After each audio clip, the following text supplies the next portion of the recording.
Nart Soroka asks, do you have any idea what happened to the Freddie Mercury biopic?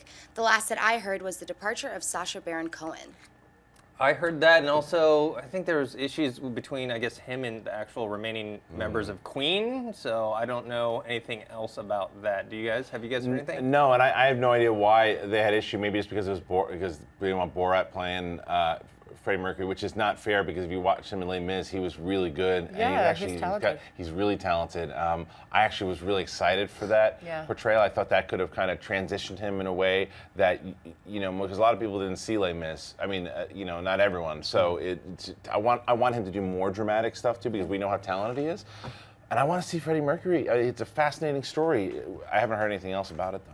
Yeah, I mean, one of the greatest voices in rock and roll history is Freddie Mercury. I grew up on Queen. I think we probably all did. And so it's so exciting to think about a biopic, especially with Sacha Baron Cohen, because I think the physicality is there. He kind of looks like him. Yeah. So it would be cool to see that.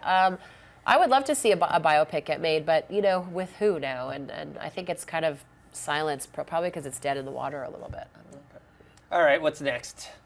Thomas Bergstrom asks, does big fantasy and otherworld sci-fi movies have more trouble getting financing because they can't use product placement?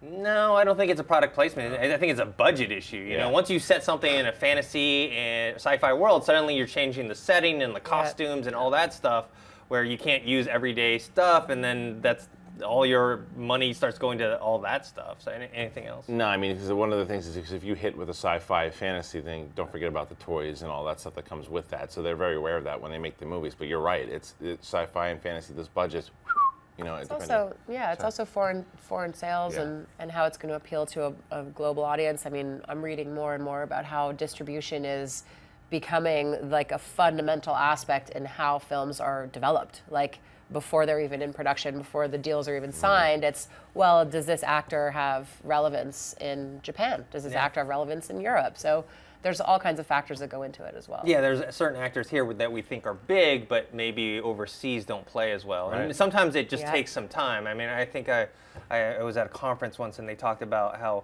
at first, when we were all big on like Will Smith back in the 90s, it took a little while for people overseas to go, okay, that guy's a star, you know? Right. So it takes a little time. All right, what's next? This one comes from our very own Mark Ellis. He says, y'all look great today. In honor of the Super Bowl, what's your favorite football flick ever? Hashtag Rudy. Hashtag Groot. I'm going with The Program. I love The Program. I think that's, by the way, that's another underrated movie. The Program, to me, with James Caan. Have you seen it? I haven't seen it. Oh, no, I haven't seen you never see The Program? Oh man, that's well, your, that's now your I'm going to see it. It is. I'll watch it this weekend. It's a great, and it's one of the best college football movies ever made, I think. And Ellis, you still haven't seen it either, you hump, so go see it. So that's it. I say Rudy's one of them. Yeah. I think one that's underappreciated is Any Given Sunday by Oliver Stone. Yeah, I like that. You know, they even used that Al Pacino speech in a commercial, I think, last year. Yeah, I agree. I like, it's funny because I'm not a huge Oliver Stone fan. I love some of his movies and I really don't like some of them, but I did like Any Given Sunday because as someone who doesn't know that much about football, I felt like it was kind of like bringing me into the world in a way that I liked. I thought it was kind of immersive. And Rudy, I mean, yeah, Rudy. I think that's why you liked Any Given Sunday, though, because for me, as a football fan, that was the one that it's just so. It was like Oliver Stone's style for me didn't work on that particular movie, but Rudy is. Yeah, Rudy is it. Yeah. Friday Night Lights, I think, was pretty good, even though the TV show was better. What was the other one? Remember the Titans? There's a ton of football movies. We talk about baseball movies because I tend to like baseball movies as sports movies for some reason, even though I don't watch baseball. I don't know. All right, let's do one more. Peter Dudka asks, why do you guys think that Hunger Games is doing much better than Divergent or Maze Runner? Better story.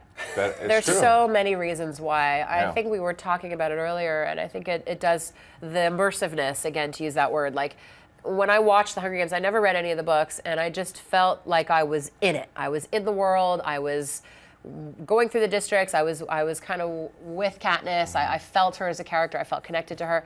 And I think Divergent is a really interesting world. I felt like it was a big missed opportunity when I saw it because it does seem interesting, but like we said before, it just skimmed the surface. Yeah, and that didn't work for me. Story, casting, buzz. Because buzz was a big thing with this movie too. Like, and I did read the books for Hunger Games and didn't read the other ones, but the reason why I started reading is from the buzz that I heard of different people that I respected and people that I was like, you read Hunger Games? Like, I'm telling you, man, it's different. Check it out. It's not a Twilight. It's not this.